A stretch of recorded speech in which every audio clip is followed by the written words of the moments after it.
Everyone calls David a man after God's own heart. But if we're being honest, his story gets messy. Not just a little messy, dark. So the real question isn't, was David better than Saul? It's this, or did he just fail differently? David wasn't supposed to be king. When the prophet Samuel came to anoint one of Jesse's sons, David wasn't even invited. 1 Samuel 16. His own family didn't think he was worth bringing into the room. He was out in the field, watching sheep, overlooked, forgotten, dismissed. But while everyone else was focused on appearance, God was looking at something else. Man looks at the outward appearance, but the Lord looks at the heart. 1 Samuel 16:7. And David's heart, that's what set him apart. Saul looked like a king. David didn't. Saul stood tall in front of people.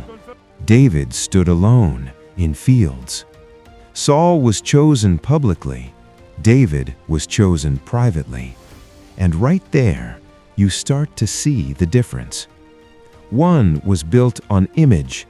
The other was built in secret. But here's the part most people miss. What's built in public can fall just as fast in public. And what's built in secret? That's what holds when everything gets exposed. Before David ever faced Goliath, he faced lions, bears, and something even harder: silence. No audience, no applause, no one watching to validate him. Just him and God. 1 Samuel 17, verses 34 through 37. And that's where his confidence came from. Not from proving himself to people, but from trusting God when nobody was watching. So when David stepped onto the battlefield, he wasn't trying to become something. He already was. And that raises a question most people don't ask. What are you becoming when nobody's watching you? Because sooner or later, what's built in private always shows up in public. So when David walks onto the battlefield, everyone else sees a giant, a problem, a threat, something too big to face. But David, he sees something different. Not because the giant was smaller, but because his perspective was. The battle is the Lord's. 1 Samuel 17:47. And that changes everything. Because when you believe that, you don't fight for victory. You fight from it. So David steps forward. No armor, no title, no approval from anyone around him. Just a sling, 5 smooth stones, and a confidence that didn't come from the crowd. It came from the field, from the lions, from the bears, from the moments nobody saw. One stone, one moment, and everything changes. The giant falls, the crowd erupts, and just like that, David becomes a name everyone knows. But here's where people get it wrong. They think that moment made David great. It didn't. It revealed what was already there. Because platforms don't build you, they expose you. Success doesn't create character, it amplifies it. And that's where the real story begins. Because rising is one thing, but staying there, that's different. Because now comes the pressure. Now comes the attention, the expectations, the voices.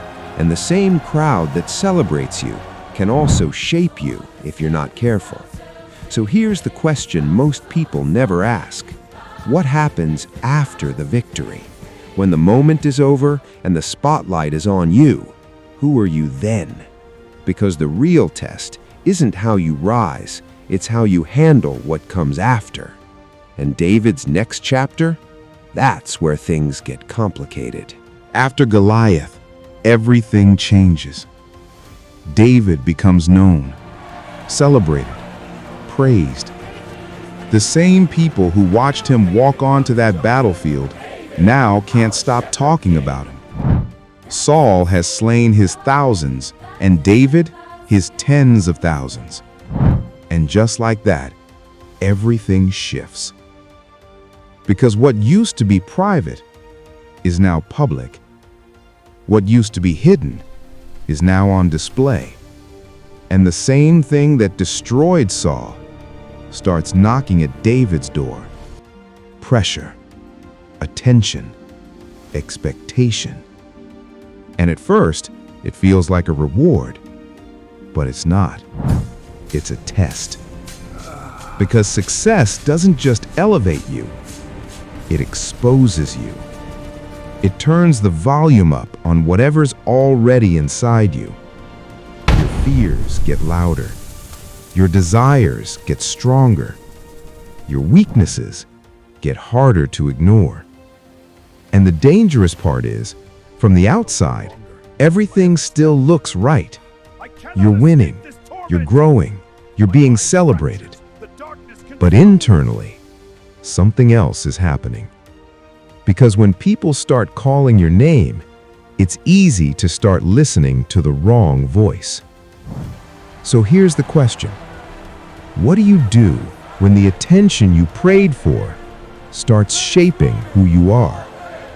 Because that's where David is now. Not in a field, not in obscurity, but in the spotlight. And the same pressure that revealed Saul's fear is now revealing something in David.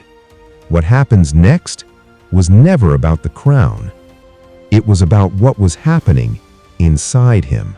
Because success doesn't just elevate you, it exposes you.